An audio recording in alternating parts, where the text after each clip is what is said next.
joining us under the hedge. I'm the Hedge Knight. And my name is RickisaMachine, and I'm the resident Stark player with the Hedge Knight group. And today we're going to go over some of your thoughts on the Season 7 updates to House Stark. There isn't a ton of them. It was primarily unit based changes, as well as three NCU non-combat unit changes. And yeah, let's kick things off with the She-Bears. Um, House Mormont She-Bears. So we were talking previously, and I've had this conversation with a number of other players lately, that 6 point infantry is just probably the hardest. Sorry, 6 point melee infantry is probably the hardest place to be in the game right now, as far as finding a place in a competitive build in a good list, essentially, because it comes down to the fact that you almost always have a good long range or even better light cavalry unit that can fit in that 6 point slot, right? Yeah, no, I agree. I think it's a tough spot for those 6 point units because you either go up the extra point, and then you're starting to get into territory like, why aren't I just taking cavalry? Or you just like it just sort of depends on what you need them for. And if you're just using them to grab objectives, it's kind of hard to beat a 5 point, melee combat infantry unit with 12 wounds if it has comparable defensive stats. So yeah, it's definitely a hard place to be in. Although there's been some changes to other factions who have really good 6 point melee combat units, but that's another discussion. Yeah, so getting into the Mormon She-Bears, I guess that kind of already hints at our thoughts on this one, which is um, probably not something that's gonna take over the meta, but I do think it could have a place in some builds as the new support healing unit, but the problem is where the Tully Cav could kind of hold back and be the support heal without getting involved until you wanted the hammer brought down. These guys, to do that support heal, have to be in the fight, right? Yeah, And like you said, with a essentially a 5 point units armor stat, they, you know, that won't necessarily aren't going to hold up long enough to give you much heal value, right? I guess. yeah, yeah. I think that's the issue, right? Because like if we just go through some of the changes, so there's been two sort of big changes, two changes to the unit profile. So they get a new order that replaces Warcry. So rather than the old Warcry, which is pass morale test, and then you fling out a panicked or vulnerable, they have a new order where the enemy unit now takes a morale test with a modifier based on the number of ranks that the She-Bears has. And then on a failure, they get panicked and vulnerable tokens slung on them. So I think that's probably a better change than the old She-Bear ability of Warcry. It's probably more reliable now that there's a modifier. If you think about most units have morale of 6, you're now testing on a 9, you're going to gain double tokens. That's pretty good, and a good reliable way for Starks to get token play, which they don't have a ton of options. I mean, there's been some new changes with these Yeah, actually, units, but definitely an increase in token output, which we'll see as we go through some of these changes. But and yeah, that the fact that you're getting both tokens, the fact that there's a modifier, it's definitely an improvement. Um, I don't think there's any real argument about they did get improved. These are right. these are better abilities. But are they good enough and are you going to get enough value out of them to make them see the table? Like, Yeah, yeah. And so I, mhm. sorry, to round out the breakdown of their new abilities, the She-Bear's Fury with the two tokens plays into the Resolute Strike, so they've got their critical blow, and then before rolling attack dice, target one friendly unit in long range. It restores one wound or removes a condition token for each condition token on the defender, the unit they're attacking. You may repeat this. So basically, up to 3 heal or up to 3 condition tokens removed from a friendly unit in long range, which means they could do it to themselves. Um, no line of sight required or nothing. Long range is solid, so it is a good support ability, but yeah, it requires them to be performing a melee attack. So they're in Yeah. danger already. So yeah, and with their four armor, yeah, I don't know. Stark doesn't have much other heal. Excuse me. Yeah, and I guess you could pair them, like if you really needed to think of a way to use them, you'd have to pair them with some attachment that grants on a charge or some way to generate tokens. So that way, every time they're punching. So thinking There's a couple Swarmlord Captain, like Swarmlord Captain gives you a vulnerable. Um, Umber Champion gives you like Furious Charge or whatever version of that is, where you gain either a vulnerable or a panic token. Like some sort of attachment like that might be useful. So that way, at least you're guaranteeing at least healing one, but also healing one is okay. You need to really token up a unit, and there seems to be a lot of ways for other factions to just remove tokens. So you need to do like combo this very quickly. That you drop a bunch of tokens, charge, and then just start healing, and then have a way to keep the tokens like rolling. Yeah. The other change I noticed is they hit on threes now, so that's nice because they got rid of the ability where if they lost ranks, they got +1 to hit. So I guess they're more reliable punchers, but critical blow in itself is probably not going to be the one that's gonna like crush units. It's Yeah, I mean it could have nothing wrong with it, but yeah, these guys aren't exactly. They're not like a particular offensive threat. They're not a particular like defensive bunker. They're a very kind of middle of the road stats wise, and the abilities are again, they're more supportive, but the fact that their best support mechanic is attached to them having to be in a melee fight. Yeah, I don't know. Maybe the answer is like the old way when you'd spam them and have at least two of them out there. So then they're all doing it. And yeah, yeah, the only thing about that, the idea of putting one of those attachments is they're putting panic and vulnerable out. So what I'm wanting is where am I getting my weekends? right. Right. So Yeah. Oh, I guess the Winterfell champion can do that, right? On a charge, they drop a weaken, I think. there, So there you go. But then you're just doubling up on critical blow. It's not like that's a lot to invest, and you're eating into your attachment points that could probably go elsewhere.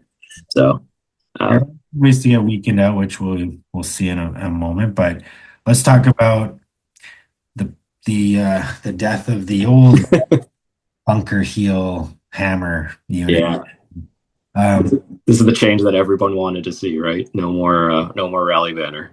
Pretty much. So a little disappointing, not because of what they lost, but because of just stubborn tenacity, kind of boring, and also like kind of like something you can already get through the attachments.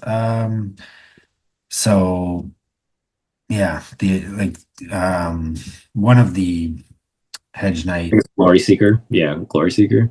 Or yeah, Glory Seeker gives you stubborn tenacity and Iron Resolve. So now one of those abilities is useless, or one of those abilities doesn't do anything. Same with the Winterfell Guardian, you get Dauntless and stubborn tenacity, which doesn't do anything. So And that's what I was thinking is their own attachment gives that. So the developers just hate why? Polycab, right? They heard everyone's complaints and decided we're just going to make this change to Yeah, it's just kind of a lame one though. It's I'm not, overall I'm not negative on this update at all. I'm happy about it. I'm happy that there's been an update. I'm happy to see people talking in about the game again and everything. Let's be positive, but that's really kind of lame and boring and literally redundant too when your own attachment is. Are we sure that I want to just double check that quickly here? Winterfell Guardian, Dauntless, Stubborn Tenacity. There it is. Yeah. So what the heck? What the heck? yeah. I mean, I guess it's So the you're making your only attachment that you can put on these guys for free redundant. yeah. I guess you could put Brendan Tully, but it's just if you want to do more target. But I mean, you only do that once. That's Yeah, I think this was probably Starks actually have multiple in-house cavalry attachment options. yeah. They have the Almighty two, right? So that's usually one more than the other ones. But yeah, I gotta say, the fact that you've made half of one of the two attachments redundant is just seems Like, again, why? Why not give them Iron Resolve, put them back to a 6 morale and give them Iron Resolve. So they're actually a 5 with -1 wound, right?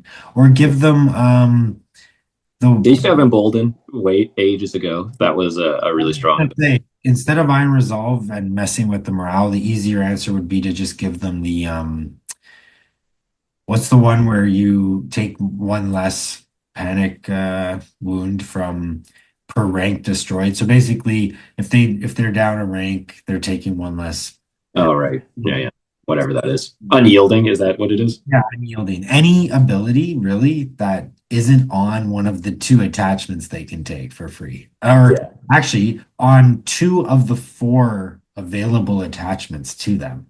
Yeah, exactly right. So Like now that ability is on the Winterfell Guardian and the Glory Seeker. Yeah, yeah. Guardian, Glory Seeker, and these guys all have stubborn tenacity. Like, yeah, I, Yeah, that's really lame. That being said, they're still just an overall fine, like really good, one of the best like hitting units in the game. It's 9 dice with Sunder, and yeah, yeah. hitting. Yeah, 3 up defensive save, 5 up morale is still really good. I mean, you're still going to use these guys probably in the same way. They just don't do it as well because they don't have the ability to sustain and grind as hard as they used to. Because before, it was pretty hard to move them if they were stuck in combat because they would just constantly be healing up all of the damage they'd be taking.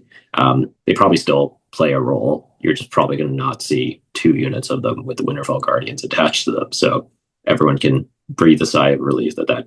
I think that's fine. That'll be a good change up because they've been a dominant thing for forever, right? And whenever you see two of them, it'd be like, oh, I'd always build like a super list just to be ready if I had to play the two Tully Cav, like Right. Yeah. And I think if you look at the way the stats have been playing out, like the reason Starks haven't completely fallen off the universe in terms of performance is because of the strength of the Tully Cav being so good.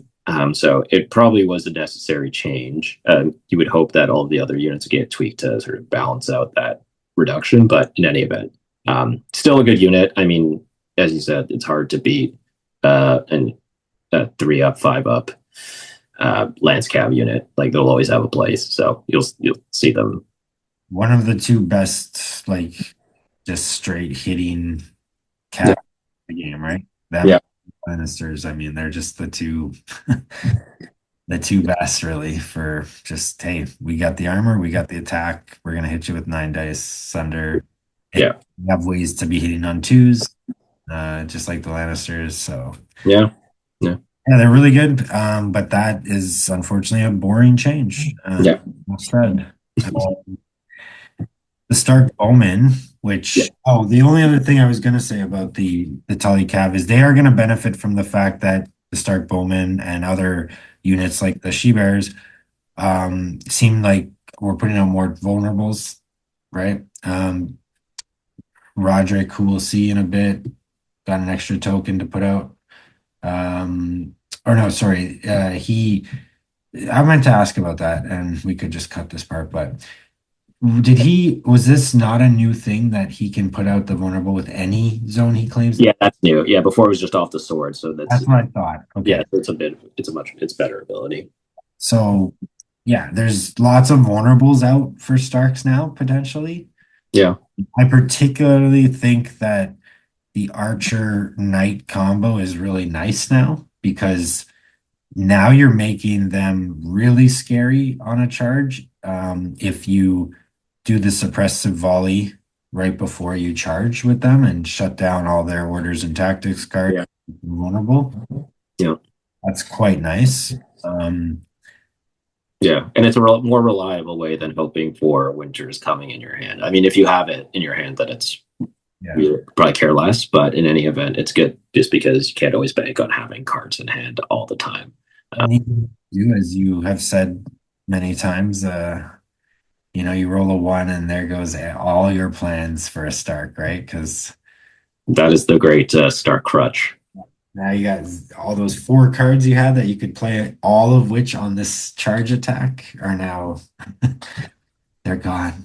Yeah, I mean, I don't know if this ability. I think we'll talk about the other change that probably negates that a little bit. But I mean, this ability in itself doesn't change that sort of design. I'll call it a quirk. I won't call it a flaw. I'll call it a quirk of Starks, right? Is that they need to be on a charge and they need to not roll a one on the charge so that they can empty their tactics card hand. And all of their cards and abilities rely on a charge or on melee combat. So if they can't do those things, then they're really struggling. But yeah, I think it's a nice ability. It's a nice change. And I don't know if did Hunter's Volley change at all? Is it the same? Um, Did they have precision before? Or did they just do that? I haven't honestly haven't looked at Stark Bowman in 1,000 years, so I don't actually know if anything else has changed. But like 90% sure that precision was added to them previously. yeah.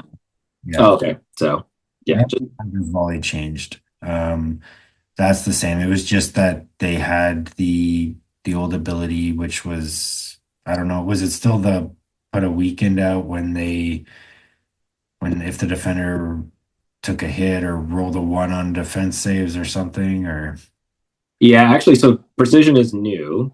The old ability was yeah. If you took any wounds, you became weakened. Which sure, like that was not a particularly impressive ability. At least with precision, with 7 dice, maybe you spike 1 or 2 wounds each time.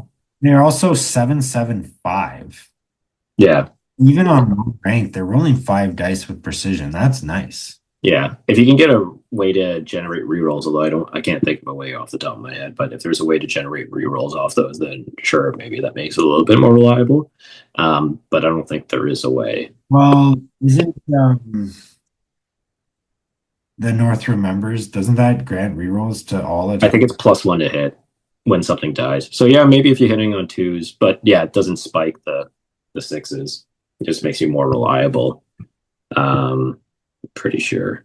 Just flip through my Rolodex. Yeah, yeah. Rolling North Remembers is when yeah, and when you control the swords, right? So you kind of need to have the swords in hand too. So, but doesn't help with the precision, but just more reliable hitting. So, yeah. I mean, I think Stark Bowman, okay change. It's nice to have an extra ability in there, and also considering they didn't go up in value, so they're still 6 points, so they got a free ability. So probably an improvement overall. Like I don't think you could say they didn't get worse. They definitely got better. When I was playing Starks, I actually liked playing these guys. I think the ignores terrain and line of sight, or sorry, ignores units and terrain when determining line of sight. I've always liked that in a ranged unit because you can basically plant them behind a palisade or something and just blast away while you send your troops in. So the fact that precision with a better attack profile and the ability to just be a general support, although you do need the line of sight for that. So that kind of works against their whole hiding out of out of view. But yeah, overall, I think it's an improvement, and it's a unit I would play with. I would try.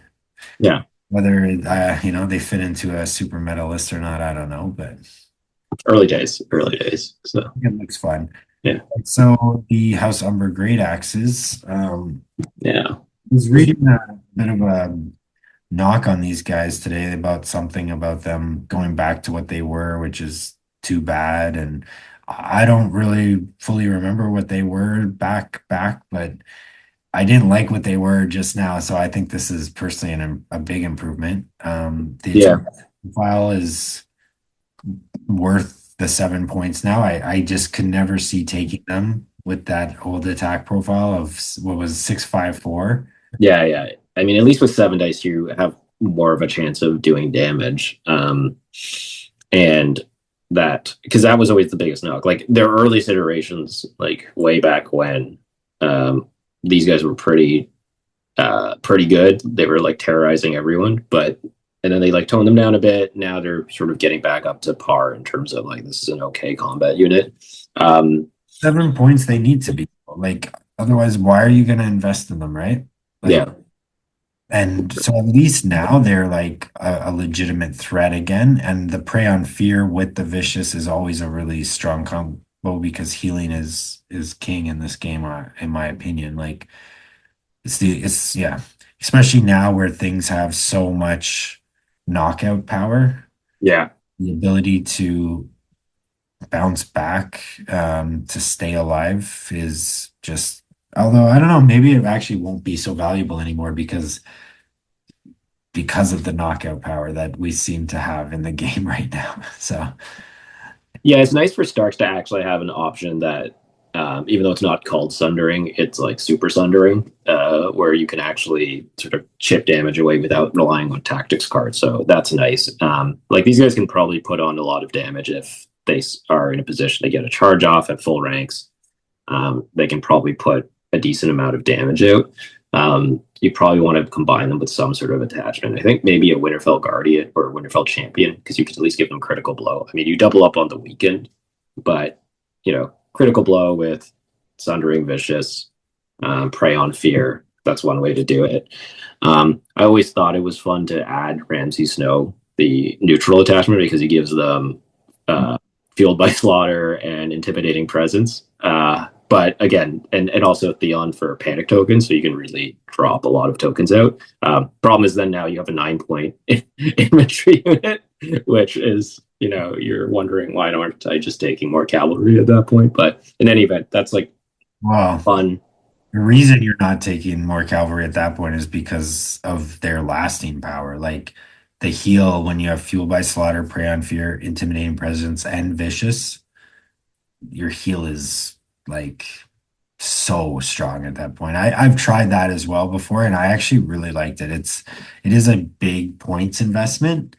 Yeah, You just become a crazy unit. And the fact that they now just always put out a weakened after attacking, um, yeah, that's another nice defensive boost to them, basically, because okay, I get in a fight, I do a nice amount of damage. But they're probably not one-shotting things very often, if ever, uh, yeah, unless you are giving them the critical blow or something. But like, yeah, they okay, I don't kill you, but now you're hitting me back weakened, and I've then when I hit you back, I'm fueled by slaughtering, preying on fear. I'm yeah, 5 wounds. yeah. You So it's know, pretty easy to keep those guys in the fight. So maybe that's the new combination, right? And there's probably maybe some other variation to do it, so you don't need to put in 9 points. But in any event, I don't know if there is though, because there's no other way. I just looked through all the Stark stuff for healing and stuff, and yeah, you're not getting fueled by or intimidating presence from anyone else in the Stark attachments. So yeah, and the panic token output from Theon, yeah, all of that is so good for these guys. The panic token is actually maybe the biggest thing because then you're guaranteeing most your prey on fear every time. yeah. And vicious with intimidating presence, like yeah, that's with the panic token. Sounding like a very, very fun 9 point. I'm sure it's like a ton of fun, right? But yeah, yeah, Um, all right. So anyways, so yeah, these again, it's a unit I don't know if I've ever run on a live table.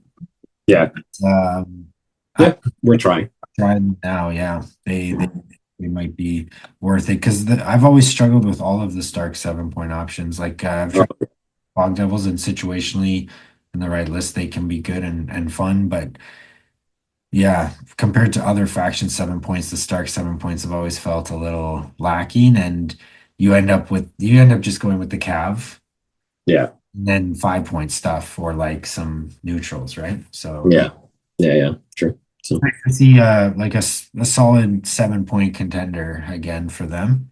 for sure. Yeah, Well, now probably one of the most popular changes I think of the Stark update is these gentlemen, the Stark Outriders, who yeah. are leaning a little more into their scouting role, their outrider role. So first off, they got the bump with the dice 7/5. Yeah, and now hitting on threes, which is a big, nice perk. I mean, they lost ambush, but now they just have a better attack profile in terms of just, Yeah, and again, ambush is very situational, right? yeah, Like, yeah, it's great when you get it to work, but otherwise, like their two abilities now are like guarantees, right? And I think the scout terrain might be like the ability for Starks, right? Yeah. Yeah. So that triggers, so I'm just having it up on my screen. So when a friendly battlefield unit in long range activates, you target that unit until the end of the turn. It may re-roll any charge distance dice and ignores all terrain penalties. So the charge re-roll is huge for Starks because I think every Stark player knows the story of they're about to do a 1 inch charge and have all the dice and all the cards ready, and then you roll a one, and then you just can't do anything, and you sort of fade, and then you get ganged up on and just beat up. So the ability to reroll that without having to rely on devastating charge, having that in your hand is huge. And ignoring terrain penalties sounds really good. Although I was looking at the rule book and I don't know what a terrain penalty is. That's not like a defined term anywhere. There's terrain effects, but there's no terrain penalties. So I don't know what that means. Does that mean you're ignoring hindering, you're ignoring fortified? Like, what's a terrain penalty? Uh, Yeah, that's how I would take it at this time. Um, yeah, that should be clarified, obviously, but yeah, yeah, to me it would be fortified, hindering, dangerous. rough, dangerous. That's those are the key ones, I believe, for that would affect a charge. Yeah, Right? yeah. It's just not defined anywhere. Does it also ignore impassable then? Is impassable a terrain penalty? Like, I don't know, right? Uh, I don't think so because that's not a penalty to your charge. It's you cannot go through that. Yeah. I think it's I was talking to Ariakis about this, and he said this was just a probably error because during the playtest terrain penalties was defined in the rule book. So they just didn't change this over. uh Is those four things. or like there was other things that were defined as like this is what a terrain penalty is, this is what a terrain bonus. I think that's what it was, right? There was like Oh, distinct categories, so they just didn't edit that out. But in any event, right. um, It's a new concept for when they were looking at bigger changes, I guess. exactly. Yeah, yeah. But assuming since that doesn't exist in the universe yet, we'll just I guess everyone will have to decide what a terrain penalty is. And in any event, yeah, I think otherwise that's a big change because um, yeah, it gives Starks more reliable ways to charge that they're not going to be sort of hamstrung by bad rolling or just some sort of setup. So they can at least do stuff, which is always plus. Yeah, they're just a solid 6 point. And again, like, why are you not why, but when are you choosing the she bears over these guys? Yeah, I mean they have the same defensive stats, like the 4 up, 6 up. These guys move They move way. twice as fast or more, weight like almost 3 times as fast. Yeah. Uh, and then if you combine them with other sort of options like New Walder can give you a +1 movement, then these guys are just flying across the board. Um, and And they're a good support. yeah, They're maybe one of the best supports because of how important successful charges are to Starks, right? yeah, and tactical reposition always is still good. I mean that hasn't changed, but that's also just a good sort of tech piece. And then the other change is if Rob gets put on these guys, they get +1 to hit and sundering. If you know you can get that off, then you're suddenly dealing with a 2+7 sundering attack. Um, and if they're so fast, you could probably get a flank charge in somewhere if you position them right. You can get that off opening swords, could be pretty strong. Yeah, they just seem fun and better. So Yeah, definitely better. So good change, or a good change. Yeah. all right, getting down to the end of the units here. So the Berserkers. Yeah. This is a good change, I think. Nice to see these guys getting some blow up. I think because we played a game recently where I used Berserkers and had them sort of tooled up with everything, and they just couldn't do damage. So it's nice for them just because they didn't have any attack keywords. So it's nice to see them get some of those perks without any sort of change in their points cost. So now they have critical blow and on charges make units panicked. Pretty good.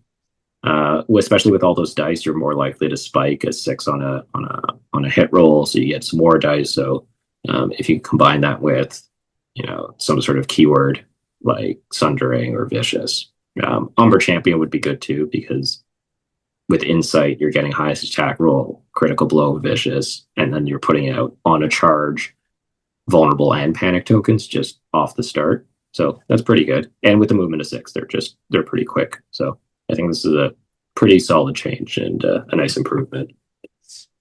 Yeah, I've always enjoyed playing them, and yeah, they're good. You got to be kind of careful with them, but they're offensively extremely scary. You can combo them with Catelyn to be doing 9 dice like right away. Um, and when I kind of asked my contact at CMON, who included us in the leaks, you know, I said, "Oh, the critical blow on the 9 dice, that's really scary, but they'd have been even scarier if they put out a vulnerable." Um, his response was, "Great John puts out vulnerables."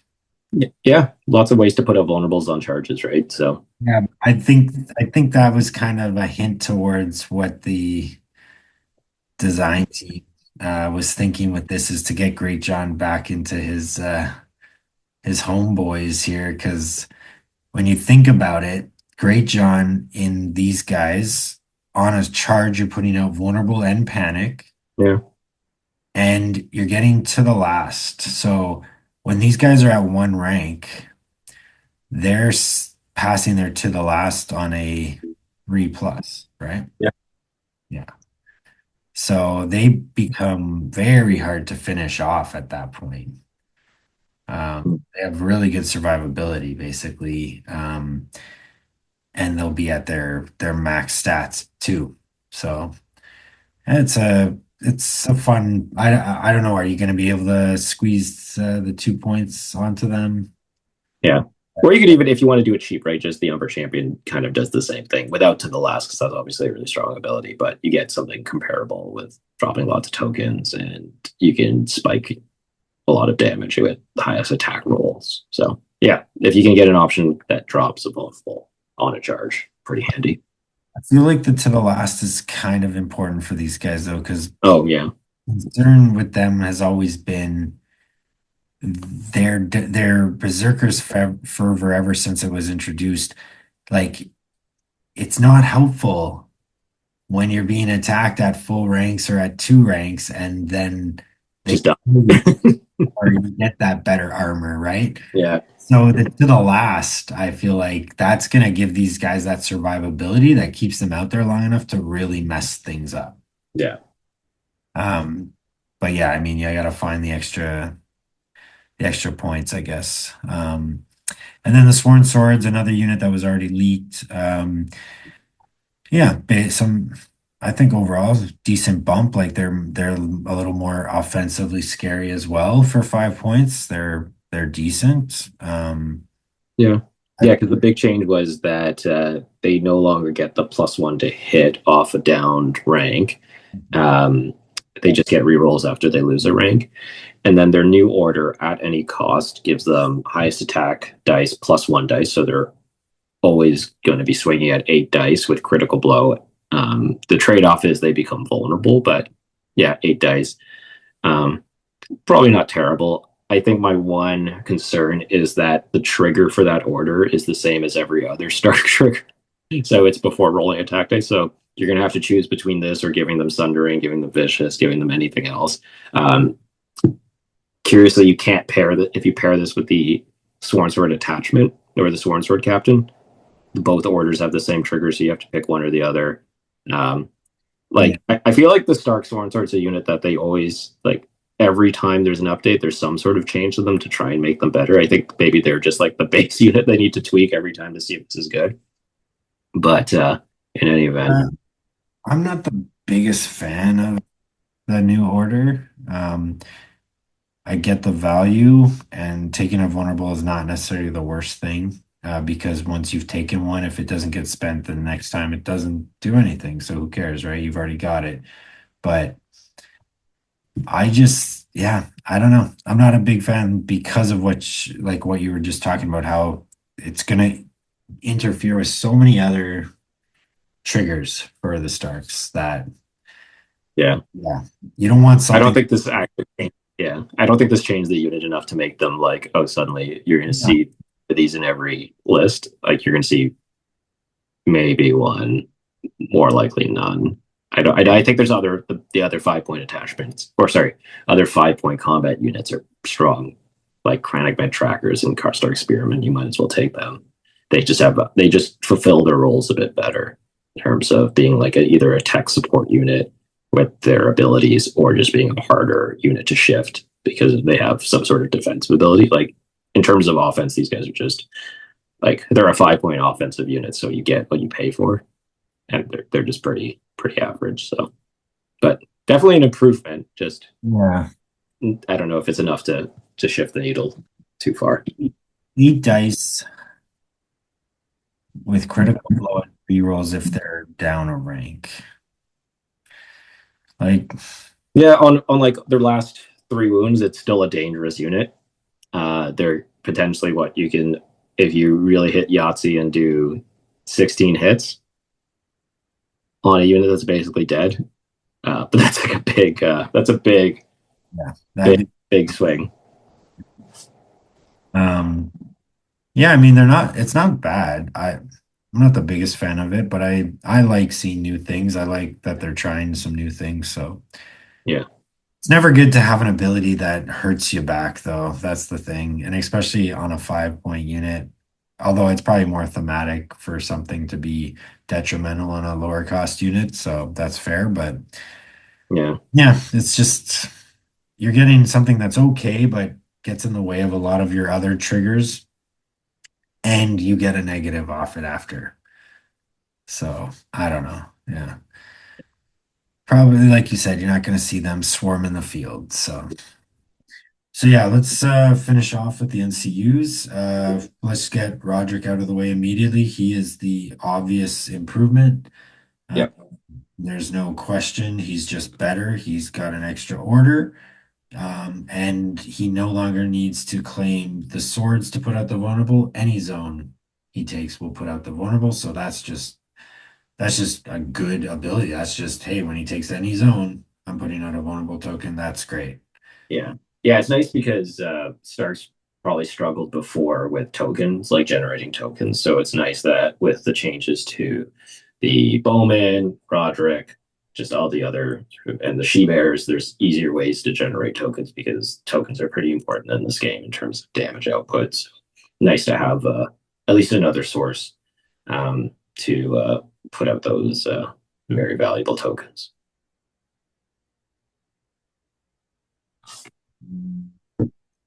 That's it. Yeah. So just an improvement. Just did wanted to do a quick count. So one, two, three, four, five, six of the updates put out tokens now for the Yeah. stuff. So It's significant, and there's a good balance too because there's two. Oh no, he's vulnerable. So yeah, there's one weakened in the mix, so not as good a balance as I was thinking. It's mostly vulnerable, some yeah, weaken or weaken. yeah, A lot of vulnerable though, which for the Starks is a good thing. for sure, for sure. Roderick, just an overall improvement. So if you were already using him in lists, you're definitely going to use him now. Maybe he now makes his way into some a few more builds. Because that's just boom, he's better.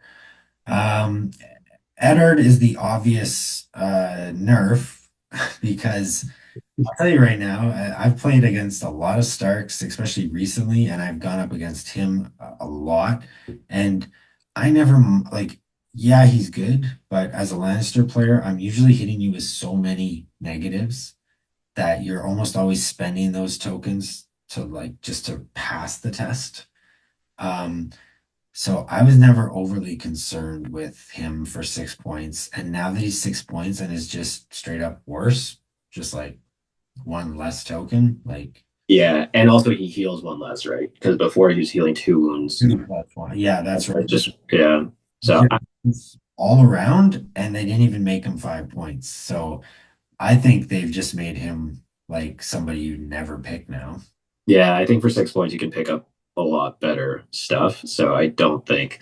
I mean, the days of Eddard and Tully Cav are long over. So Yeah, I think this is just a straight up worse unit.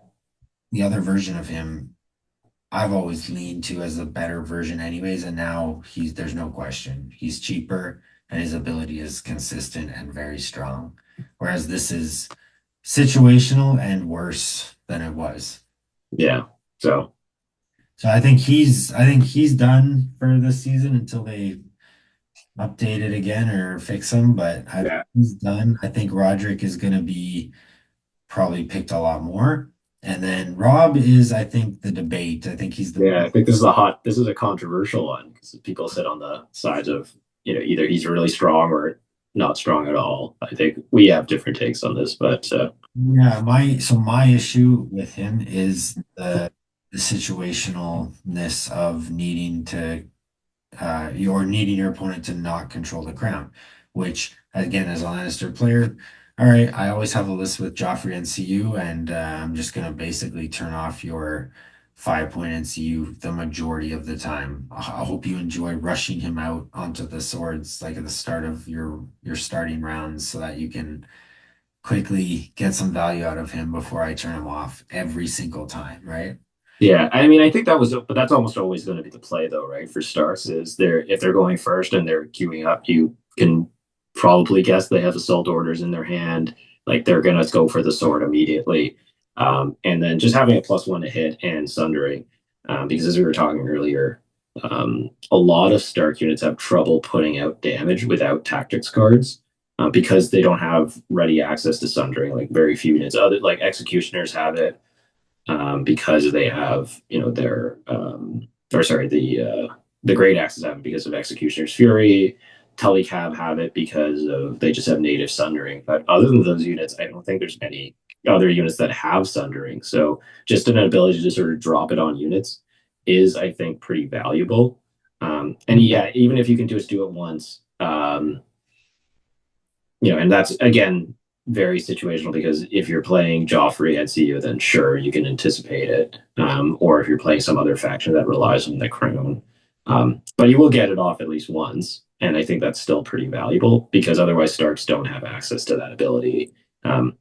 So I think it is a decent change. The one other downside is that now it's a 5 point. I think maybe this is a 5 point ability because it could go either way in terms of you either influence a friendly unit and get these perks, or you influence an enemy unit and then they get -1 to hit, and then they become vulnerable. Again, another way to generate tokens, but at least that's helpful.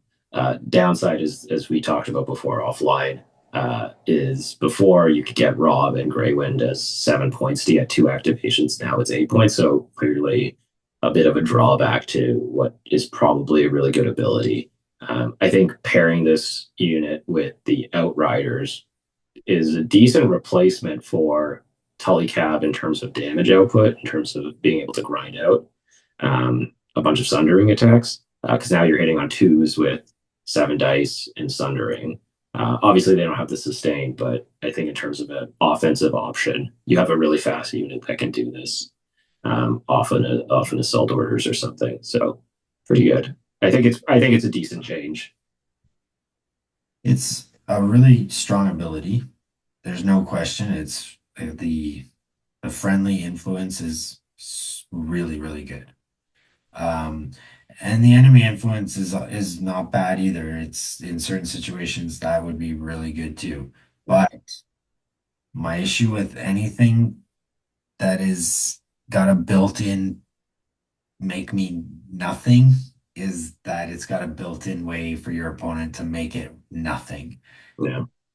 For 5 points, yeah, I mean, I think you're right. You're always going to get some value out of him regardless because you can't stop him always, but it is, yeah, it's a little bit of a bad taste in the mouth to have 5 points invested Oh, yeah. and Yeah. Yeah. to be stopped by your opponent being like, hey, I'm a Lannister and I want the crown anyway, so Yeah, but I think that's actually a good balance, right? Is that there's no ability that's just like you just do it all the time and you can't stop it, and it's like there's no way. So at least there's a counterplay component to this. Like I think that's what made other iterations or previous editions of the game where there was just something that you could not stop. Like there's going to be a sequence of events you knew was going to happen. You could watch it happening from like 20 feet away, or like four turns ago, you're like, well, like here's Tywin dropping the Tywin bomb.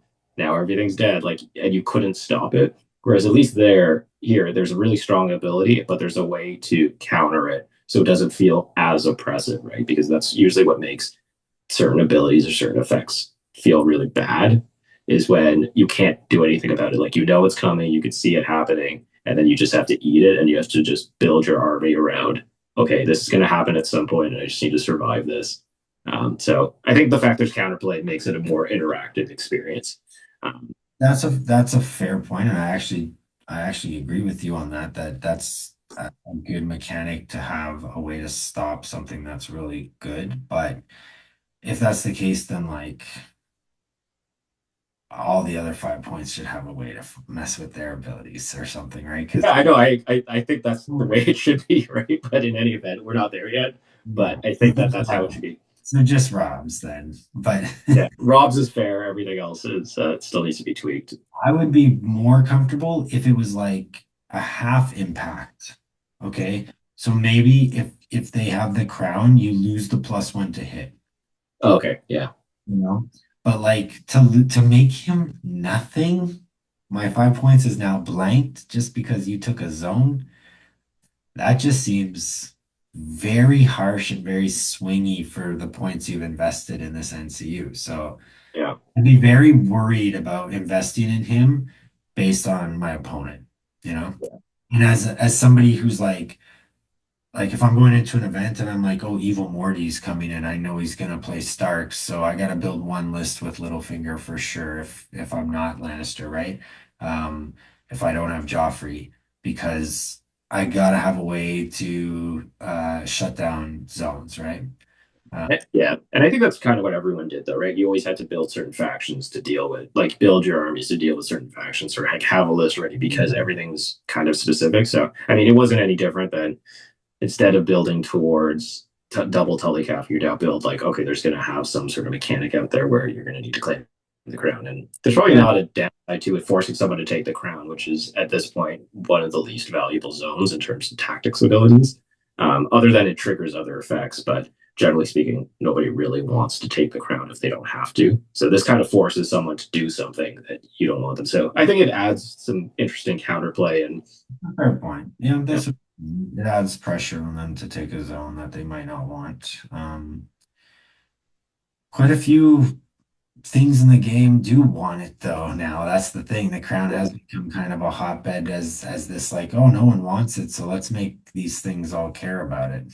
yeah, yeah, which is a good way to sort of even out the tactics board, right? Is make a zone that's not sort of as valuable as the other ones, valuable for other reasons because it triggers all these other effects. So I think that's I mean it's a good way to balance. Ability is really strong. When you get it off, it's gonna be a huge influence. So that's fair. So it'll be interesting to see how Rob gets used and how well that works. But yeah, I think we can say bye to Eddard. I think we can say hi to more Roderick, and I think Rob will be an experiment, and I'll be interested to see the Yeah, outcomes.